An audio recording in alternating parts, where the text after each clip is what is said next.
This meeting is being recorded. Hi, thank you. All right, that's my cue. Good evening. Thank you everyone for joining us tonight for the April program meeting of the Falls of the James Group of Sierra Club.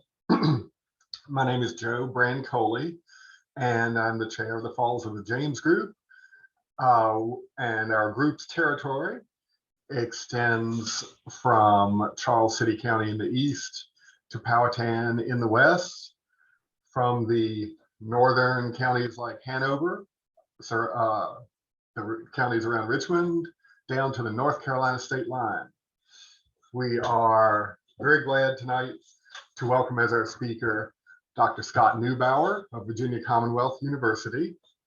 He's an associate professor whose research focuses on coastal wetland biogeochemistry and microbial ecology.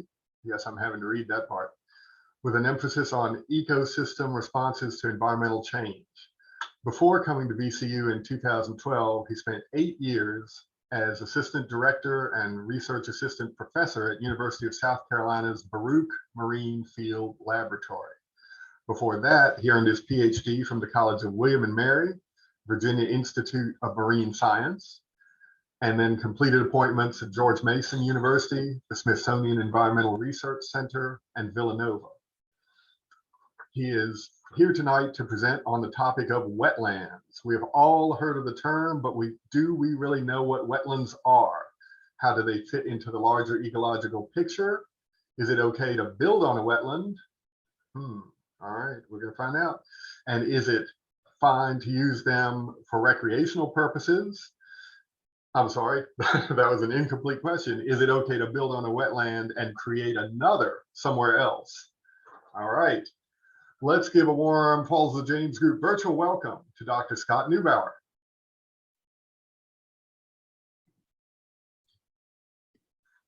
Okay, well, thank you very much for that introduction, and also to Nancy Patterson for the invitation to come and talk to you all today.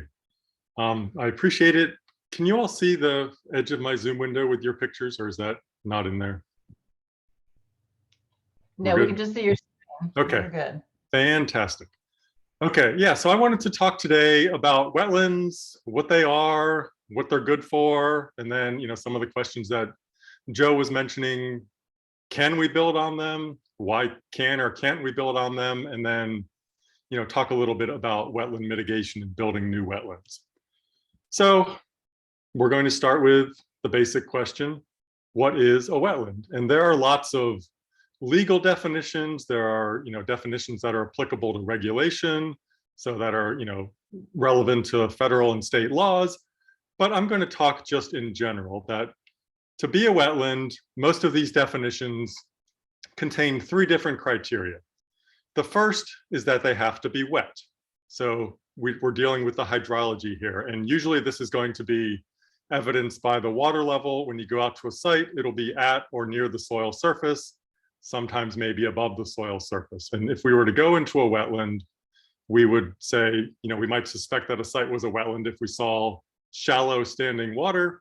So a large lake like Lake Superior, we would not call a wetland because there's too much water. That's an aquatic system. But if there's, a few inches of water or maybe a few feet of water, we might think that, okay, maybe this is going to be a wetland. If we see watermarks on the plants, so on this trunk here, you can see following my cursor, there's a black band here, and then you can also see it in the background here. And this tells us that at some point during the year, the water level was where this black mark is, and it left a mark on the plants when the water receded. So this tells us that even though there's not water on the surface of this particular site, that it's been underwater for a significant part of the year. And a site we also might suspect is a wetland if we, leave a footprint or dig a hole and water quickly fills that hole, representing that that the soil is saturated with water. So the presence of water is one of the key factors that makes a land not just land, but a wetland. The next factor that's important is the vegetation. So different plants can grow on dry land versus in wetlands, and plants that are adapted to growing in wetlands have various adaptations, such as we can see again in this picture of tree trunk, the trunks of trees will often be buttressed, or they'll flare out toward the base, and this helps provide stability in wetland soils, which are often not very stable. So by having a wider base, it gives the trees more stability. A lot of wetland plants will have aerial roots. So this is, we're not going to talk a whole lot about the features of wetlands, but one of the important features is that wetland soils typically don't have any oxygen in them. So in order for plants to get oxygen to their roots, some wetland plants will grow their roots in the air or in the water rather than all of them being in the soil where there's no oxygen. And then there are other features of wetland plants as well that we're not going to go into detail about. But various agencies put out lists of wetland plants, and there are some 8,000 or more wetland plants on the US list that I looked at, or that I most recently looked at. So lots of plants have the potential to grow in wetlands, either some of the time or all of the time. So if we go to a site and there are wetland adapted plants, this tells us that the site might be a wetland. And then the third feature is that the soils will reflect being flooded for long periods of time. So water doesn't just flood a site and then leave, but it leaves imprints of that flooding on the soils. And some of the indicators of a site being flooded for periods of time could be that the soil below the surface is grayish in color. It could be that you have what are called redoxomorphic features, and this is just an overly complex way of saying that we have differences in the amount of oxygen in the soil. And one example of a redoxomorphic feature here is this rust color on the roots of the plants. And that represents, it literally is rust that is forming when oxygen leaks out of the roots into a soil where the iron is in a different form. A lot of wetlands will have peat, which is an accumulation of partially decomposed organic matter. And then when we're in salty wetlands, they will often have a rotten egg smell. So if you've been down to the beach and you smell that smell of the sea or smell of the salt marsh, that is because you have wetlands and various biogeochemical reactions take place that produce this rotten egg smell. So wetlands will have, usually all, but some different definitions might only require one or two of these criteria. But a wetland will be wet, it'll have vegetation adapted to wetness, and it'll have soils that reflect sustained wetness. Okay, so now we're all wetland experts. We know what a wetland is. Even if we're not considered experts, we probably recognize some wetlands when we see them. So if you've been down to Jamestown Island, you might have seen some of the tidal marshes down there. And this picture was taken around low tide, but if we came back several hours later, the water would be flooding a lot of the grasses along the shore here. And then around here, the high tide rises and falls twice a day. These tidal marshes might experience some salinity like the marshes at Jamestown. They might experience completely fresh conditions like marshes you might find in parts of the upper James before you get to Richmond, or in the Mattapony or Pamunkey rivers, for example. Or if we go down to the ocean, these marshes will be flooded by water that has the same salinity as the ocean itself. So tidal marshes are one of the most visible wetland types that we have in this part of the country.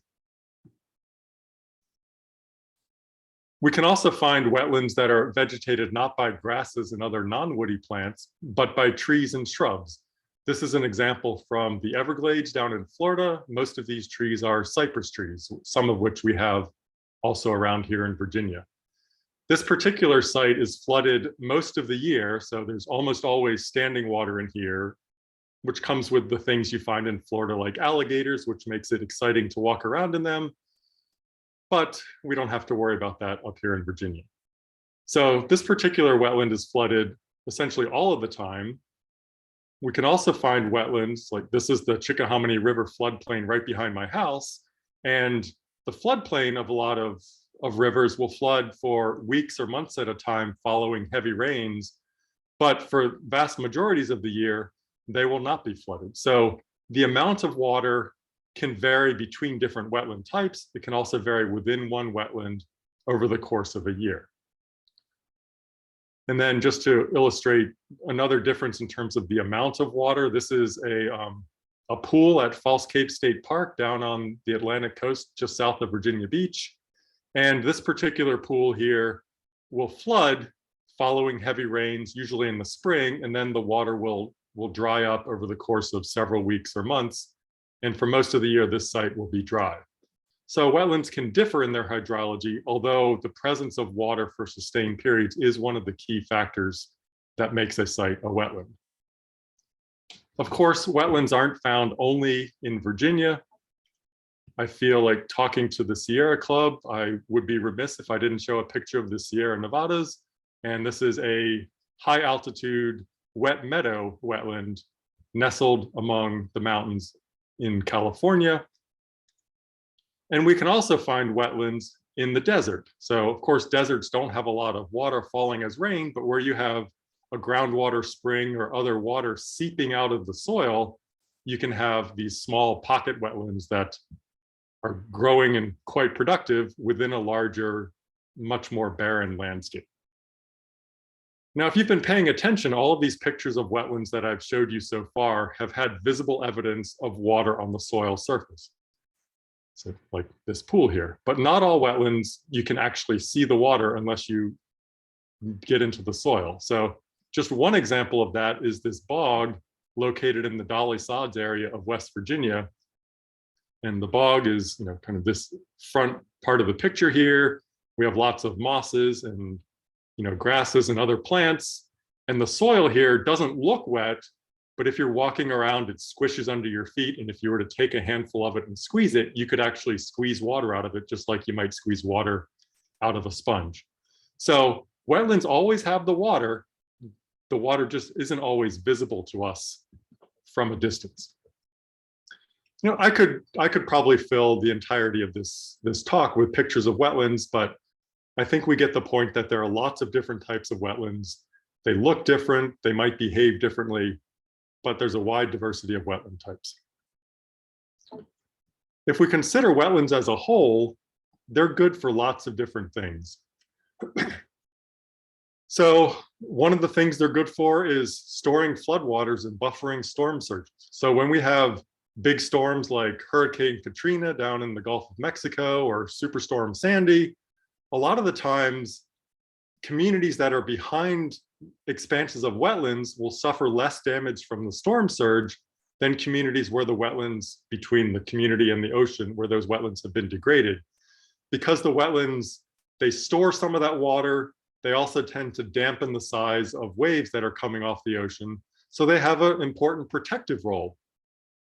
Wetlands are also important in terms of water purification. So through a variety of mechanisms, they can remove things like nutrients and sediments and other pollutants, therefore improving the water quality to downstream ecosystems. Later in today's talk, we'll talk a little bit about how wetlands can influence the climate. A lot of animals live in wetlands, either for the entirety of their lives or for part of their lives. And then wetlands are also important for humans in terms of recreation. And you might all agree with me. I just think they look nice and they're, it's pretty to have them on the landscape. That's, one of the things I like about my job is I get to work in some really pretty places that just happen to be very wet and sometimes muddy.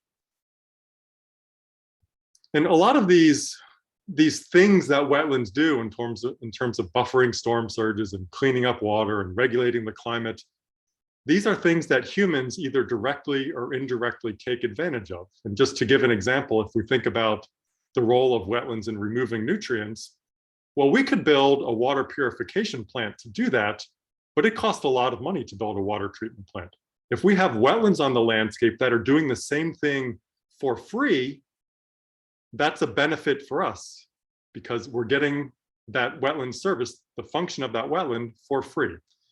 And it can be hard to quantify how much that is worth. Do we say, well, it would cost this much to build a water treatment plant and 100 acres of wetland are doing the same thing, so therefore we can put a value on it? Well, I don't know the details of this, but there are environmental economists who do try and put dollar values on the things that wetlands and other ecosystems do for us. So this entire list that I have here and other things, economists have said, oh, a certain area of wetland, by regulating the climate, it provides this much value to humans. By regulating water supply, it provides this much value. And when we sum up all these services and look across the entirety of the globe, the most recent estimate I have seen is that a hectare of wetland, and for those of you who don't speak metric, a hectare is 100 by 100 meters, or roughly 2 acres in size. So a hectare of wetlands provides $140,000 of values to humans every year. This is, not, we don't have to do anything. It's just wetlands, by being wetlands, do this for us. And when we multiply that by the area of wetlands, and I should mention, I didn't mention it earlier, but wetlands, they're a very small part of the global landscape. So they account for, depending on what estimate you look at, maybe 5 to 10% of the land area. So they're not these vast, they're not covering vast portions of the planet like, say, forests do. But if you multiply the value of wetlands on a per hectare basis or per acre basis by the total area of global wetlands, these things that wetlands are doing for free for people are worth on the order of $26 trillion every year, globally. And just for perspective, the global gross domestic product in 2020, which is the most recent year I saw, was about $85 trillion. So wetlands are providing somewhere between a quarter and a third of the global gross domestic product as free services that they are providing that humans are able to take advantage of. So wetlands, they don't just do important things, but these things have a value, and that value is big. Okay. I now want to talk a bit about wetlands now versus the way wetlands used to be in terms of coverage of wetlands across the United States. And I'm going to focus most of my talk on the United States, but the general patterns I'm going to talk about apply around the world. And basically the point I'm going to make here, starting on the next slide, is that we've lost a lot of wetlands that we had, 300 or 200 years ago. And this isn't just in the United States, but it's in Europe, it's in Asia, it's in Africa, South America. It's a global problem, the loss of wetlands. Okay, so this figure here is showing in the pink states that lost at least 50% of their historic wetland area between the 1780s, so roughly the founding of the United States, until the 1980s. So we can see that roughly half of the states lost half or more of their wetlands. And this ranges up to California, which lost over 90% of its wetlands over that 200-year period. For comparison, Virginia, you'll notice, is not one of the pink states, but we lost 42% of our original wetlands over the same 200-year period. So this has been a big problem across the United States. If we take all the lower 48 states, we've lost collectively in those 48 states, lost 53% of our wetlands. Alaska has lots of wetlands, not a lot of people, so it's only lost about 1% of its wetlands over the same time period. And it has so many wetlands that it would really throw off this 53% number. But in the lower 48, more than half of the wetlands that were here in the 1780s are no longer here. So that's kind of depressing. But there is some good news. The good news is that the rate of wetland loss has been going down, especially over the last few decades. So what we're looking at here are, from the 1950s up until the early 2000s, we're looking at the average annual rate of net wetland loss in the United States. And we can see in the 50s and into the 70s, we were losing over 400,000 acres of wetland every year. That number has steadily gone down. The most recent numbers I have, they're supposed to be issuing a new one of these reports in the next year or two. But in the early 2000s, we were losing about 13,000 acres of wetland per year. So still a pretty big number, but nowhere near as much wetland loss as we had in the 1950s. And we actually had a small period of time where we actually had a net gain of wetlands, which is encouraging. And that's part of the good news. which I will get to in a moment. So continuing the good news, the reason that we're seeing this steady loss this decline in the loss of wetland area is because the value of wetlands, as I just talked about, is increasingly being recognized, and there are more laws and policies that are being applied to protect the wetlands that we already have. And the last bit of good news I'm going to mention right now is that we as a society, as a community of wetland practitioners, we are getting better at restoring wetlands. We are restoring more wetlands. So the wetlands that we are building, restoring on the landscape are doing a better job of, to some degree, replacing the functions of wetlands that have been lost. But I'll talk about how we are not completely replacing the functions of lost wetlands. So wetland restoration, it helps, but it's not a complete solution. Okay, so if we, when there's good news, there always has to be bad news. And the bad news that I want to mention is that first, wetlands are still being lost. 13,000, almost 14,000 acres per year in the early 2000s.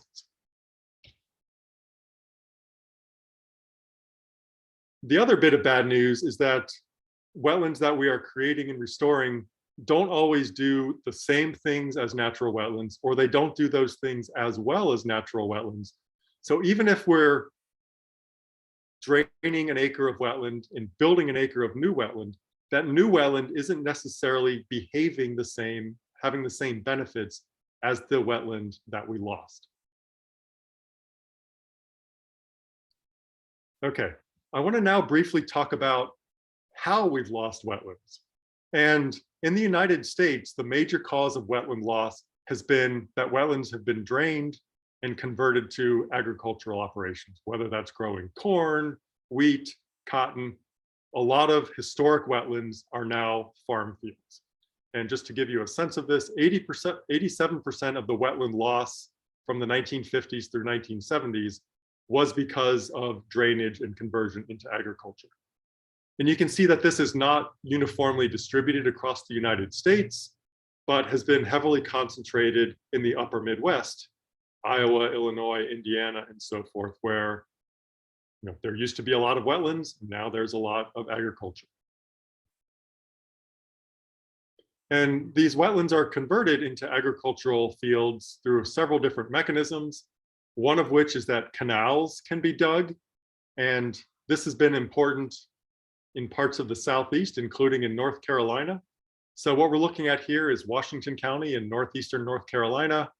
And from 1780 to 1990, so over just a little over 200 years, 66% of the wetlands in this county, this particular county, were lost. And most of them were converted into agriculture through the digging of canals.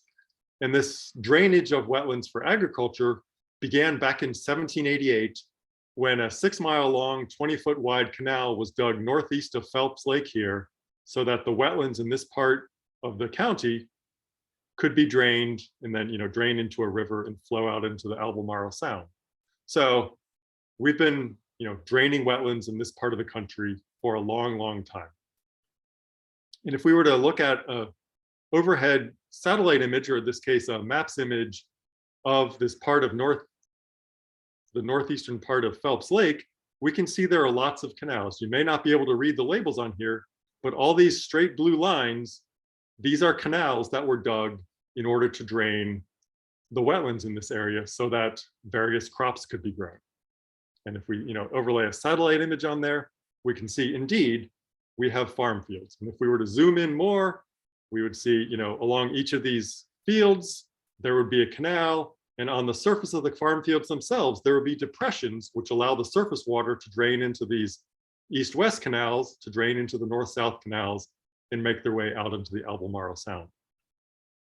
So the digging of canals in some parts of the country is the major way that wetlands are lost and converted to agriculture. In the Midwest, one of the major ways is that drain fields are put in, where depending on the type of soil, you might be down, a couple feet or maybe 3 or 4 feet, and you dig up the soil, you put in either porous clay pipe or porous concrete pipe, or plastic pipe that has slits in it. And basically what you're doing is you're putting in a French drain system across an entire farm field. And that takes the water, which might be at the surface or near the surface, drains it through these pipes. Now your soil is dry enough to grow corn or wheat or soybeans or whatever you want to grow in these fields. The consequence, though, is that any wetlands that were there no longer have enough water and you've lost that wetland.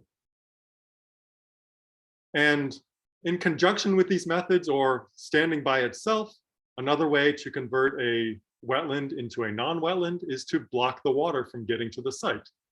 And this has been done extensively along the Mississippi River and its tributaries, where levees have been built. So this, as I'm moving my cursor, this kind of illustrates where the levee is. We have a river over here, which is actually flooding. So a temporary levee has been added on top of the larger earthen levee. And all this is to keep the water from the river from getting to what is now farm fields behind you. Sometimes there are communities, sometimes there are farm fields, sometimes there are other dry land situations, but a lot of what is behind today's levees used to be wetlands. And these levees are very extensive along the Mississippi River and its tributaries. So you probably can't make out the details of this image here, but we're looking at a map that extends from Louisiana and the Gulf of Mexico up into Missouri, and all these red and yellow squiggled lines, and there's some black lines down here. These represent the more than 2,000 miles of levees that line the Mississippi River and its tributaries in this part of the world. So we have really made an effort to isolate the river from the floodplains, and as a consequence, we have lost a lot of wetlands along these rivers. And again, most of the reason for building these levees, well, in part, it's to promote agricultural operations. We have also lost a lot of wetlands to urbanization. And this is a book that I have not read, but I started looking at the other day online called Cities and Wetlands. And I thought the table of contents illustrated both cities that have been built on or near wetlands, and also the historic attitude of people toward wetlands. So we can see chapter 3, Paris, the filthy marsh. Venice, a tropical marshland, steaming, monstrous, rank. So these are sites that, wetlands didn't have a good reputation when these cities were founded, in these cases, thousands of years ago, or even in North America. New Orleans, the swamp is no place for a city. Yet we have a city in New Orleans that was built atop a wetland. And there are other cities here too, describing, cities that used to be wetlands and are now big metropolises. And especially in the United States, especially along the Atlantic and Pacific coasts, the draining and filling of wetlands for development, urban, suburban, or otherwise, has been a major cause of wetland loss. And I just want to briefly focus in on Philadelphia. I was able to find this map of Philadelphia from 1777. So Independence Hall and the Liberty Bell are in downtown Philadelphia in the red areas here. This greenish shaded area down here, this is historical wetlands, but this map doesn't show the entire extent of wetlands in colonial Philadelphia. We can learn that the Lenni-Lenape Indians described this part of the landscape over here as the Tenneconn-Minnequas, or the Islands of the Marsh. So there were some 5,000 acres of marsh along these creeks and on Tinicum Island down here. These islands out here in the Delaware River were described historically as reed-covered wetland islands. So this is what Philadelphia looked like in 1777, lots of wetlands around the city. This is what Philadelphia looks like today. So these wetlands on Tinicum Marsh and along the Delaware River down here, they are the Philadelphia International Airport today. South Philly also used to be wetlands. The town of Eastwick used to be wetlands. So lots of urban infrastructure today is on what was historically various types of wetlands. Okay, this next mechanism of wetland loss isn't as important in the United States as it is in Canada and parts of Europe, but peat, these accumulations of partially decomposed organic matter that make up a lot of wetland soils, they can be harvested and used as fuel. So over here, we have a small scale operation where somebody has gone out with a shovel and basically cut blocks of peat that are now drying and will be taken to somebody's house and burned as, burned for a heating source in the winter. Larger operations, as we see here, where the peatland is drained, the surface vegetation is stripped, and then industrial scale equipment comes in to harvest peat. That peat can be used either for electricity generation, or it might be what you buy at your local garden store as peat moss, which you add to the soil in order to increase its water holding capacity and things like that. So in some parts of the world, the harvesting of peat for various purposes is an important mechanism for wetland loss. And then the last mechanism of wetland loss that I'll talk about is sea level rise. And wetlands have been dealing, at least wetlands in the coastal zone, have been dealing with a rising sea level for thousands and thousands of years. So they can handle some amount of sea level rise. And this is important because if sea level rises, but the wetland doesn't build its soil surface fast enough, the wetland will be drowned, the plants will die, and then all those things that wetlands do for us and for the ecosystem will be lost. So the good news is that it looks like, based on research that I have done and colleagues have done, it looks like most tidal wetlands are able to handle the current rates of sea level rise that we're seeing and the rates that we have historically seen. One huge exception of this is the Mississippi Delta, which is losing somewhere around a football field worth of tidal wetlands every 100 minutes. So there is a huge problem in the Mississippi Delta, and a lot of this has to do with the building of levees, which has disconnected the floodplain, the marshes down there, from the river and the sediments and the water that it used to deliver to the wetlands. Okay, so most wetlands, excepting the Mississippi Delta, are doing a good job of handling today's rates of sea level rise. But what about rates of sea level rise that are projected for the future? Well, the first point I want to make is that rates of sea level rise are expected to increase in the future. They have been increasing, over the last 30 years. They're higher than they were for the century before that, and rates of sea level rise are expected to continue to accelerate. So if we look at the current rate of sea level rise at Norfolk, it's about 4.5 millimeters per year. So what that means is that between 2005 and projecting that out to 2050, if sea level rise continues at that rate, Norfolk will have 20 centimeters or about 8 centimeters higher sea level in 2050 than it did in 2005. But based on the way the rate of sea level rise has been accelerating, what we actually think is going to happen for Norfolk is that it will see 45 centimeters of sea level rise by 2050. And that's again, the rate of sea level rise is getting faster than it is today, than it has been historically. So big questions in tidal wetland ecology are, can our wetlands keep up with an accelerated rate of sea level rise? It's still an open question. It looks like in some areas, the answer is yes, they'll be able to keep up with accelerated sea level rise. In other areas, the rate of sea level rise is likely to outpace the ability of some tidal wetlands to keep up. Now, in addition to wetlands building vertically to keep up with sea level rise, we can also think about wetland loss happening at the water's edge, where more intense storms or higher wave activity can increase the rate of erosion. So this can be an important mechanism for wetland loss in the coastal zone that is independent of sea level rising.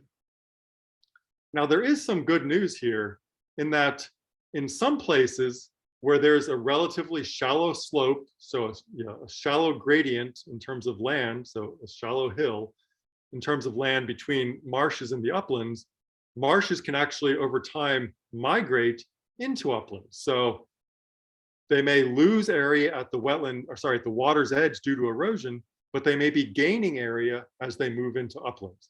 So as long as the slope of the land into the marsh is shallow enough, and as long as we don't have things like seawalls along the edges of the marshes, in some places, marshes are going to be able to expand into the uplands. And this picture is just showing from the mid-1800s into the early 2000s, how one particular spot in Chesapeake Bay, how the marsh edge has migrated and moved into what used to be upland habitat. Okay, I want to spend a few minutes talking about wetland policies and laws, and I want to, before I get into that, put the notice out there that this is not my area of expertise. So if you have detailed questions about specific laws, I probably will not be able to answer them, but I might be able to point you towards somebody who can. But I think when we're talking about wetlands and wetland mitigation and wetland construction and wetland destruction, what are the things that have encouraged or discouraged these activities through history? And again, this is going to focus on the United States. When we look at the colonial United States and the early colonial America in the early United States, there were no official policies that regulated wetlands, although the general impression of wetlands, as illustrated by this quote by William Byrd II, who founded Richmond. In 1732, he said of the Great Dismal Swamp, "It's a vast body of mire and nastiness." So this is kind of reinforcing some of the negative perceptions of wetlands that I read from that book on cities and wetlands. And as a result of this, even though there weren't official policies, it was generally encouraged and certainly accepted that wetlands could be destroyed if you were going to do something better with them. And really, at that time, anything was better than having a wetland. So there was extensive filling and draining of wetlands, for agriculture, for cities, for transportation. So this is a wood cutting of the canal that was made through the Great Dismal Swamp in the 1800s. So lots of operations to get rid of wetlands and make the land useful was the general sense. Now, a little bit of good news, I think this is, especially as somebody who studies tidal wetlands, that during this early part of Earth's history, of the country's history, and even extending into the 1900s, we weren't very good about the way we treated the land and managed the land. So there was a lot of deforestation, and the cutting down of trees led to a lot of erosion of sediments. Now, those sediments, washed into rivers, made their way down into estuaries. And in the Chesapeake Bay and San Francisco Bay and other estuaries, a lot of deforestation and mining activities increased the supply of sediments, which actually led to an expansion of tidal wetlands in parts of the coastal zone because of this increased sediment. Okay, but by far, the loss of wetlands due to intentional filling and draining and other activities far exceeded the expansion of wetlands that we saw in small areas of certain estuaries. Okay, the next period of time I want to talk about is where not only was wetland drainage kind of, wink nod encouraged, but there was actually official laws and policies that promoted the drainage and damage of wetlands.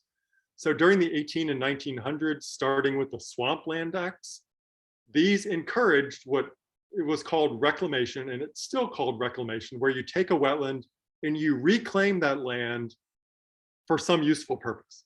And I think this is exactly backwards, because the wetlands were the original function and purpose of that land. So by converting it to wetland, you're not reclaiming it, you're destroying it. But it was called, and still is called, reclamation. And the Swampland Acts were a series of laws that gave lands to the state and encouraged them to reclaim, to improve the wetlands and make them useful for development or for agriculture.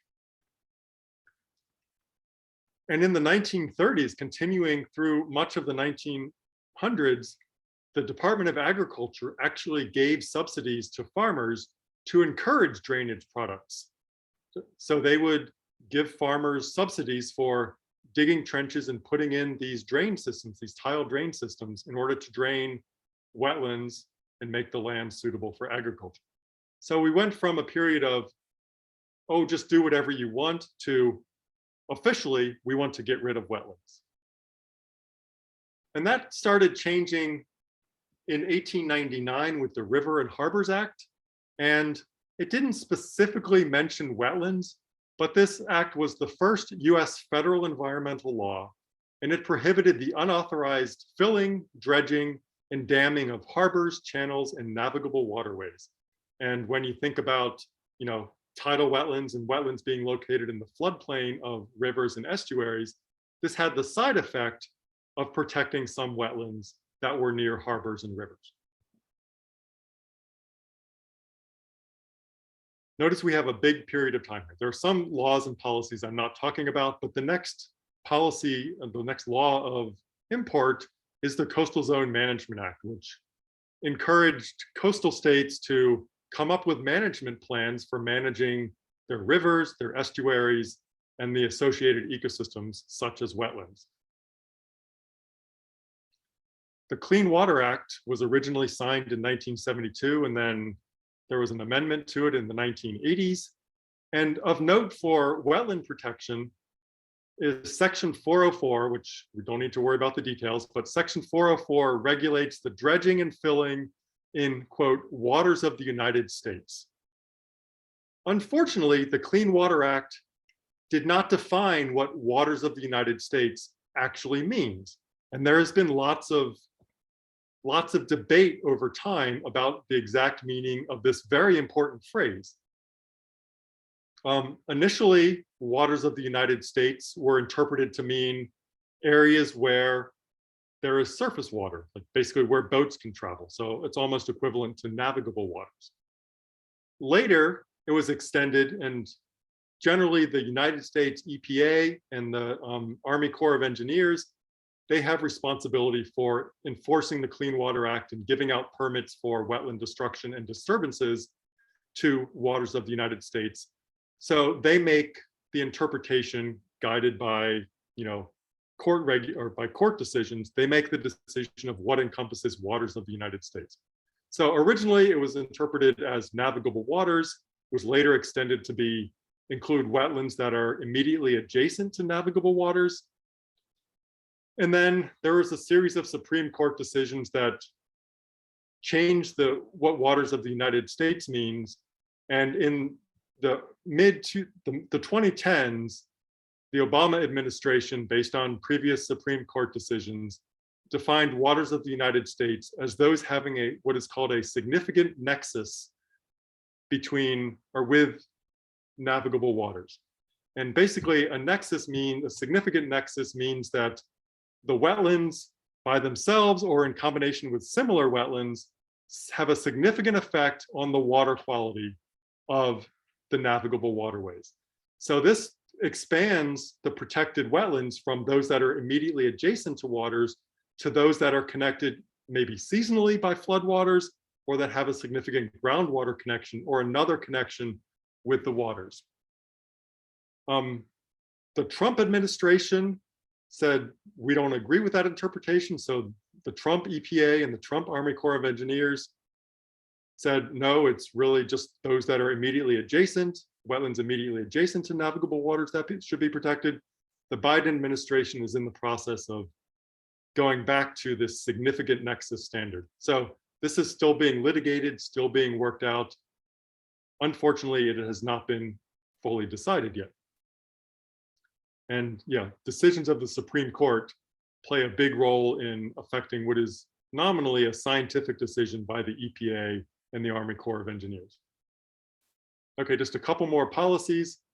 There was a Food Security Act in 1985 that had what was called a swamp buster provision. And that basically said, if you take subsidies from the EPA to drain wetlands, we're not going to give you other agricultural subsidies. And then starting with the George the Elder Bush administration in the 1990s, the US has had a no net loss wetland policy, which says, okay, if you need to, you can destroy some wetlands, but you have to replace them with similar wetlands so that the function of the lost wetlands isn't actually lost. So we don't want to see any loss of wetland area or wetland function. And that leads into the last part of my talk, where I want to talk about wetland restoration and construction.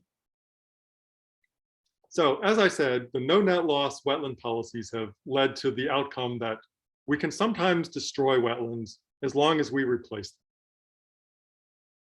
The questions, of course, which I'm not going to give you a solid answer to because this is still something that's being researched and it depends on lots of different variables, types of wetland, age of restored wetland, and things like that.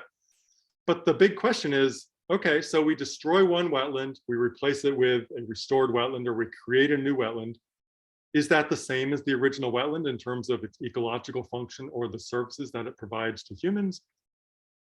So we could think about, and how do we think about this? Do we just say, okay, the vegetation looks the same in this new wetland as it used to?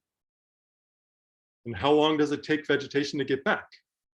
These are a couple of pictures at VCU's Rice River Center, which is our field lab located on the James River. And there is a wetland here that historically was a tidal freshwater forested swamp, so lots of big trees. It was logged most recently in the early 1900s. VCU wants to restore it to its original state, which looked a lot like this. How long do we wait to determine if this restoration is successful? Do we wait 10 years, 50 years, 100 years? Is it a much longer process? For other things, wetland restoration can happen faster, but we could say, how well does our restored wetland improve water quality or affect flooding? Or how well does it support fish or birds? I'll talk about climate in a minute. How pretty does it look? How well can we go out there and canoe and get the same recreation benefits? So when we look at wetland function, whether we measure it as vegetation or nutrient removal or climate mitigation, a lot of times what we see is that over time, original wetlands, there will be variation in terms of how well they function from one year to the next. A newly restored or newly created wetland will usually have ecological function that is much lower than that of a natural undisturbed wetland.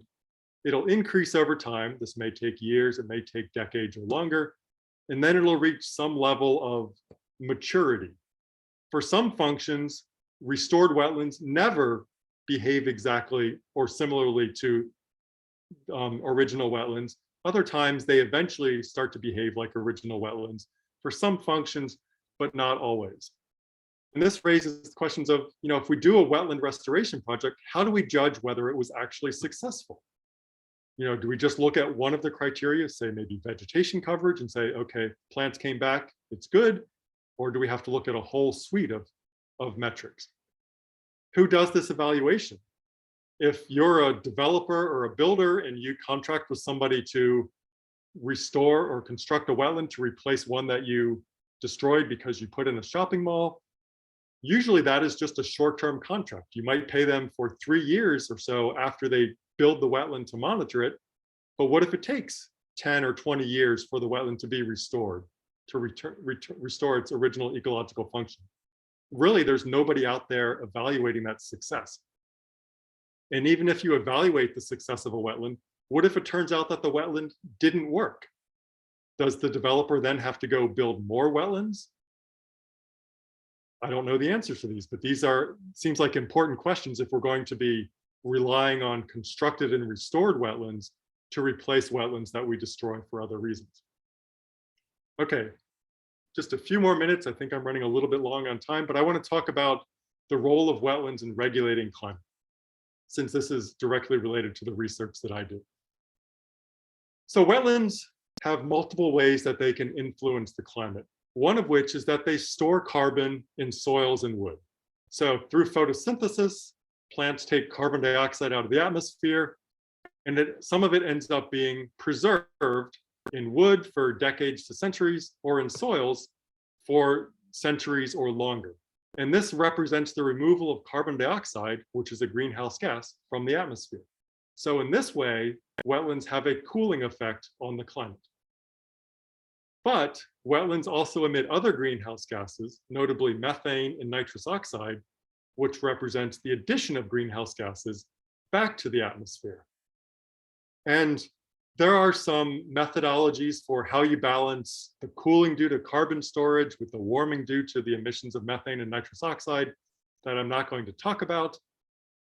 And there are also the rates of carbon storage and the rates of other greenhouse gas emissions are affected by lots of different things, which again, I'm not going to talk about.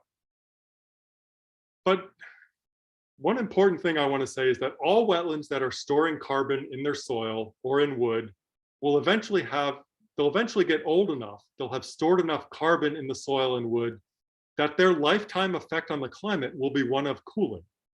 And this is because the storage of carbon in soil, it's essentially forever.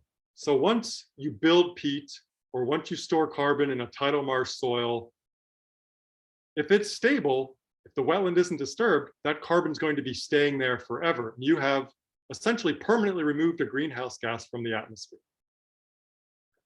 Now, the reason I have forever in quotes here is that this forever is if you don't disturb the wetland. When we drain a wetland for agriculture or otherwise disturb the wetland and make it not a wetland, that carbon that has been stored and preserved in the wetland, all of a sudden it can decompose, and that stored carbon can make its way back into the atmosphere where it can again act as a greenhouse gas. And these two pictures, I think, illustrate how carbon can be lost to the atmosphere. This first picture on the left, we're looking at the Everglades, where for some reason they drove a concrete post into the Everglades peat in 1924. So in 1924, the surface of the Everglades was at the top of this post. The Everglades were then, this part of the Everglades were drained, oxygen got into the soil, that peat started to decompose, and that carbon, that organic matter, that peat, was converted to carbon dioxide and became a gas. So the level of the Everglades has shrunk. And in the roughly 100 years from the time this post was put in to the time this picture was taken, 6 feet or so of Everglades soil was converted from stored carbon back into carbon dioxide. Similar things happening in the Sacramento-San Joaquin Delta in California, where a lot of agricultural fields were built on what were historically tidal wetlands. Levees were built around here, and the same thing's going on. The level of the soil is going down as that organic carbon is going back to carbon dioxide, which leads to fun pictures like this, where ocean-going ships are actually at a higher level than the farmer tilling his field here, because the land has shrunk so much, because that carbon it's gone back into the atmosphere as CO2. Okay, my last slide here, final thoughts. First, for a whole lot of reasons, wetlands are ecologically important, they're fairly unique, and they're financially and ecologically valuable ecosystems. So this current understanding contrasts strongly with the historic perception of wetlands as worthless or even harmful systems. So that led to lots of wetland drainage, but today there's increasing protection, but there's still legal uncertainties. I didn't mention it, but I'll mention it now. I think it's important to note that there is no specific federal law that specifically protects wetlands. Wetlands are being protected by things like the Clean Water Act because of the role of wetlands in improving water quality, but there is no specific federal law that protects wetlands. As a wetland scientist, who's somebody who recognizes the value of wetlands, I think that's a big oversight. Sometimes there are legitimate reasons for disturbing wetlands. I'll just give one illustration. So I talked about how the Philadelphia airport is built on top of historic wetlands. Several years ago, they wished to expand the airport. Now, whether that expansion was legitimate, for today, we're going to accept that they needed to expand the airport. And in order to expand it, they were going to have to drain, destroy about 80 acres of wetlands. Assuming that the expansion of the airport is legitimate, there's really not another solution, because you have the airport that's constrained between I-95 and a whole lot of industrial and human population, houses and such, and the Delaware River. You can't do anything to expand the airport without disturbing wetlands. So sometimes there are legitimate reasons for disturbing wetlands, but I think probably all of us on this call here would agree that we should minimize and really think strongly about whether we actually need to do something like expand the airport or build a new shopping mall or build a new housing development. And could that actually be done somewhere else? So we should minimize the disturbance of wetlands, and we should make every effort to not just replace the area of wetlands, so the no net loss policy, but we should try to replace the functions of wetlands, even if that means that destroying 1 acre of wetland means we have to build 2 or 5 acres of wetland somewhere else. we should be looking to replace the way wetlands work rather than just the area of wetlands. And then the last thing I want to say is that because of the large amounts of carbon stored, especially in really old wetlands, and especially in really old peatlands, these wetlands should have the highest priority for conservation. Because it's taken hundreds to thousands or tens of thousands of years to build up the soil that is stored in, to build up the carbon that is stored in their soils. If we destroy those wetlands and allow that carbon to go back to the atmosphere as carbon dioxide, it's going to take, again, thousands or tens of thousands of years to rebuild that soil carbon store. So really, over human relevant timescales, there's no excuse for destroying old wetlands that have accumulated large amounts of soil carbon. And then I want to thank my colleagues who have helped me with the wetland research. I want to thank, again, Nancy Patterson for the invitation to talk here, Siobhan for the information and introduction, and thank all of you for listening to me talk. And I'd be happy to answer some questions. I see there are some in the chat, and I think Joe is going to read those too. So thank you very much. Thank you, Scott, for that terrific presentation. And yes, I will begin reading questions in the chat. Please put more questions in there, folks. And here we go. Starting with a statement maybe you'd like to comment on by Richard Gruber. He said environmental groups in Virginia in the early 2000s said we were losing 2,000 acres per year. Was that in Virginia? I mean, that. Yes. Yes. Okay. It was a point being made by the lobbyists back there. Were they saying? Okay, so I'm not familiar with that because I wasn't up here in Virginia in the early 2000s, but were they saying it's a good thing we're losing only 2,000 acres? Oh, no, bad thing. That was a bad thing. Because they're concerned that Bush had already pushed for no net loss, but the net loss continued. And they're usually small amounts, like somebody's backyard. Mm-hmm. Yeah, there are lots of issues with wetland, enforcement of wetland protection and things like that. And it's, I think, pretty easy for somebody in their backyard that nobody ever sees to, let's cut this marsh grass, let's dump some dirt there, and all of a sudden I can use my land again. I'm not saying that's a good thing, but there certainly are lots of ways that people can do small scale damage without being caught. But yeah, none of you should do that. Okay. Thank you, Scott and Richard. Thank you for the comment, Richard. Nancy Patterson asks, what can everyday Joes and Janes, I guess that would be me, do to protect wetlands before they are further endangered? Yeah, that's a good question. I think a lot of wetland protection and other environmental things require our collective, individual and collective voices to be heard, so that the people who are making the decisions, whether it's the EPA and the Army Corps about which wetlands can be destroyed, whether it's Congress, the Virginia State House, let them know that wetland protection is something that is valuable to you personally, to the state of Virginia, to the country.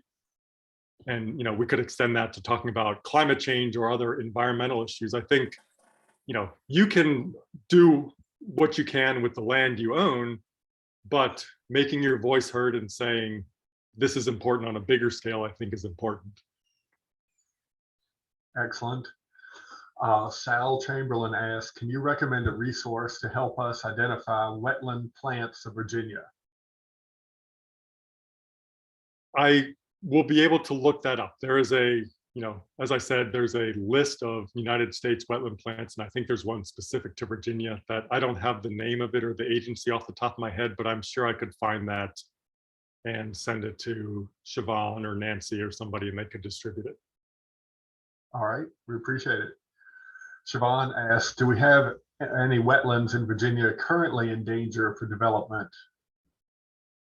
Ooh, I don't know. I would guess probably. I have not, as I said when I was talking about the wetland policies, that is not my active area of research. So I sometimes hear about projects that are going to damage or destroy wetlands. Like out here in Hanover County, recently there was a issue with a Wegmans distribution center, and there were going to be some wetlands disturbed on that. I embarrassingly lost track of what happened with that, so I don't know where the project stands, but there are, there are projects that even to this day are threatening to lose wetland, or threatening to destroy wetlands for, for economic purposes. And Right. That one is very pertinent. That example you gave, we have been involved in the fight to encourage Wegmans to find another site. I believe that while they have purchased that land, I believe a legal challenge is still ongoing. But Okay, that's one that's good to hear. we're involved in. Mike Horan asks, can you speak briefly about Carolina bays in this area and the status of remnant cane breaks? I'm just going to say no, I cannot speak intelligently to those. Sorry. All right. No problem. Glenn asks, what are the metrics for determining wetlands function to determine whether wetlands mitigation is sufficient and adequate? Yeah, so there are, as I tried to get at, there are lots of different ways you can, lots of different metrics you can use. And a lot of times I think, and some of you may know more than I, but a lot of times I think that if the hydrology is right, like if there's water on the site when you want water on the site and it's at the depths you want, and if the wetland plants come back, I think that is often what is used as the criteria. Like, okay, we have the hydrology, we have the plants, over time the soils will develop, the different functions in terms of carbon storage and nutrient removal will develop over time. But there certainly are measurements that can be made in terms of, just one example you can look at, if you have a wetland that's kind of on a hill and water comes in one end and flows out the other, you can look at how the concentration of nutrients varies between what's coming in and what's going out. And if a certain amount is being lost, you would say, okay, this wetland is doing a good job of removing nutrients. All right, thank you. Would you like to mention nutria? Would I like to mention nutria? Yeah, nutria is a rodent that was, I think it was originally introduced to Louisiana. They were trying to develop a fur industry around the nutria, and either intentionally or accidentally it escaped into the marshes out there, and it likes to eat plants and dig up plants and is causing lots of problems in Louisiana and is expanding. So I will say it would be nice if we didn't have the nutria. Crazy teeth, right? Yes. Okay, thank you. And Steve Yaris asks, what is the power of the Corps? And I believe we would mean the Army Corps of Engineers. Yeah, so they are responsible for, issuing permits. So if you want to build a levee or a dam or dredge a river, they are the ones you have to get the permit through. So they can, work with the EPA in terms of which wetlands and other systems are necessary to protect water quality, and therefore they can assign permits or not on the basis of, this site is going to damage water quality or not damage water quality enough, or you're going to mitigate it and it's, economically essential that you do this. So they are the ones who issue the permits, which is the short answer to what their power is. Appreciate it. The next question is, are wetlands rated with a quality grading system, or are they all considered of equal value under the law? Well, if we think about the significant nexus standard, wetland has to be connected to navigable waters and have a significant impact on the physical, biological, chemical health of those waters. There are certainly some wetlands that don't have a strong connection, a strong nexus. So at least in the eyes of the law, they would be less valuable because they are not less valuable, less protected, because they are not having a significant effect on the quality of waters of the United States. It doesn't mean they are actually ecologically less valuable. So there's, it's the whole question of what is the legal value of them, the financial value, and what is the ecological value. And those are two separate issues. So I would argue, as a wetland scientist who's read lots of papers about wetlands, studied wetlands, they're all valuable in some respects, but in the eyes of the law, some are more valuable than others. All right, thank you. Then we have a question, is permafrost area considered wetlands?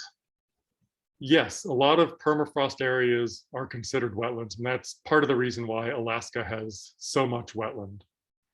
So yeah, permafrost across Alaska, northern Canada, northern Europe, into Russia.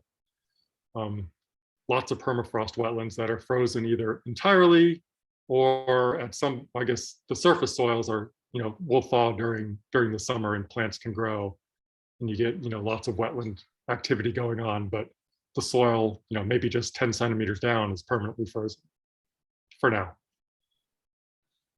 Right. I actually wondered about that during your presentation because we've all read, I'm sure recently, about the dangers of methane release as permafrost areas are thawing. Yes, that is certainly an area of much concern, that as we thaw the permafrost, that stored carbon can start to decompose, and a lot of that could be released as methane. So yeah, bad news there. And Glenn has another issue that could be bad news. It says there's another Waters of the United States case before the Supreme Court right now, Sackett v. EPA. We expect a bad decision. The only question is how bad. Yes, I have also heard about that, and if I'm thinking of the right decision, the Supreme Court might be talking about whether Congress actually intended wetlands to be regulated under the Clean Water Act, and if they didn't, are the agencies, the EPA and the Army Corps, overextending their authority? And if they are overextending their authority, then they don't have the authority to protect wetlands the way they have been, which seems like it would open up wetlands to whatever the heck you want. And yeah, I am worried about that. I am hopeful, but pessimistic that the court will rule in a way that will continue to protect wetlands the way they have. Hopeful but pessimistic. Gotcha. Yeah. And that is all I see, except for a lot of thanks and congratulations for your excellent presentation. I will add my thanks to Nancy, who found you, suggested you, and connected with you for this program tonight. Thank you, Okay. Nancy. Yes, thank you very much for the invitation and for all the excellent questions. And I guess Nancy or Siobhan, if I know I'm supposed to look for a list of Virginia wetland plants. If I don't get that to you in the next several days, please shoot me a reminder. Okay, will do. Thank you very much, Scott. Really Okay, appreciate it. You're very welcome. And thank you also for giving your honorarium back to FOJG. Yes, I hope you can make good use of that. That's right. Yes. We offered Scott, as we do all of our speakers, a $50 gift certificate or contribution, and he very kindly said we could keep that. So thanks. There's a event, an Earth Day event at VCU on Friday, April 22nd. We're going to be tabling there in the plaza at VCU. Okay. With other groups. Maybe we'll see you. Yeah, I saw an announcement about that today, but because I was busy getting ready for this, I didn't read it closely. But yeah, maybe I'll see you all there. Yeah, well, I'll be there. Glenn will be there. So yeah, thank you so much. Okay, you're very welcome. And if there's nothing else, I'm going to go ahead and log off here. But thank you again for the invitation and for your attention during my presentation. Oh, thank you so much, Scott. Wonderful. Evening. Okay, bye-bye. Okay, bye-bye. Okay. I think we simply have announcements now. Yes. Can you see my screen? Yes. Okay. All right. So you can follow along as Joe reads what's on the screen in front of all of us. We have a lot of exciting and varied activities coming up. We hope you can participate in them. On April 16th, we have a hike at Garland Dodd Point of Rocks Park, or Garland Dodd Park, Point of Rocks Center. This is a Chesterfield County park.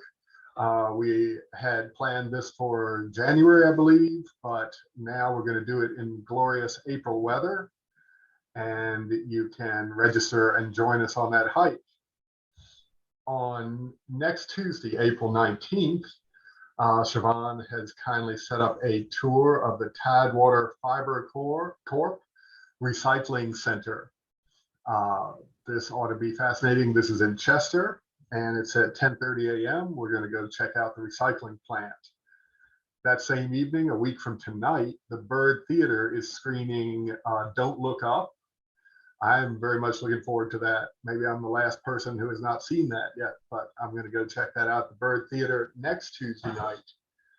And we have two events on April 30th.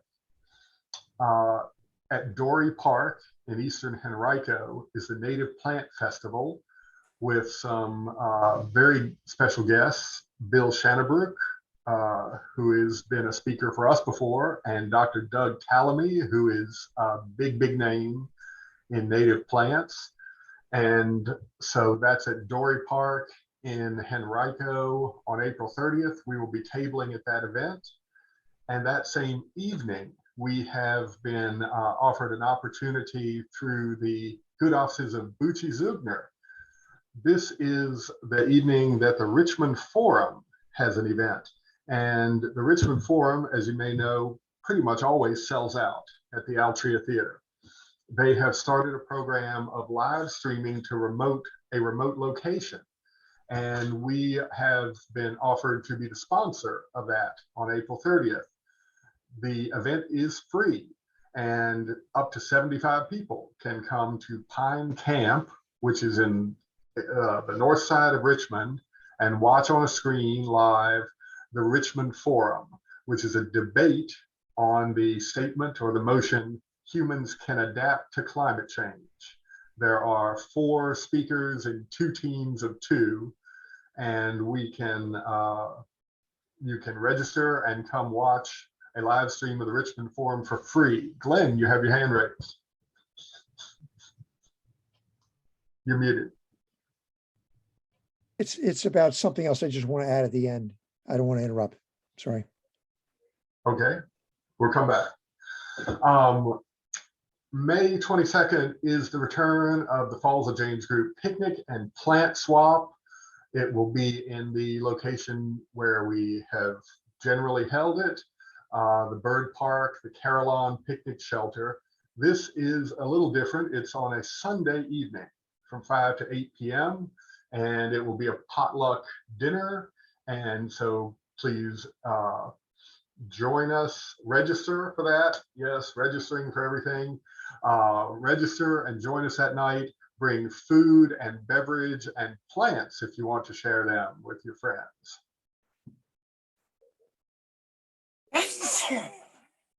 Then in June, very exciting, in June on 2 consecutive Friday evenings, we have a Firefly foray into the Pony Pasture Rapids Park wetlands led by Ralph White.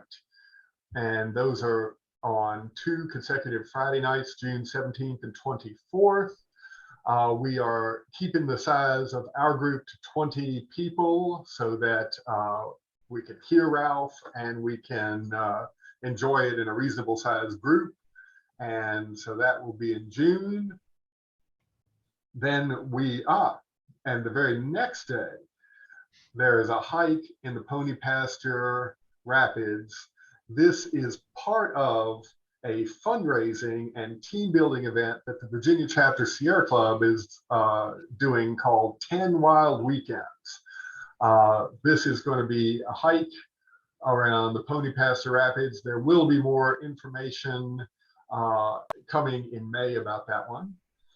And then July, we have the fabulous couple that were our speakers about monarch butterflies several months ago, Carl Green and Chris Burnside.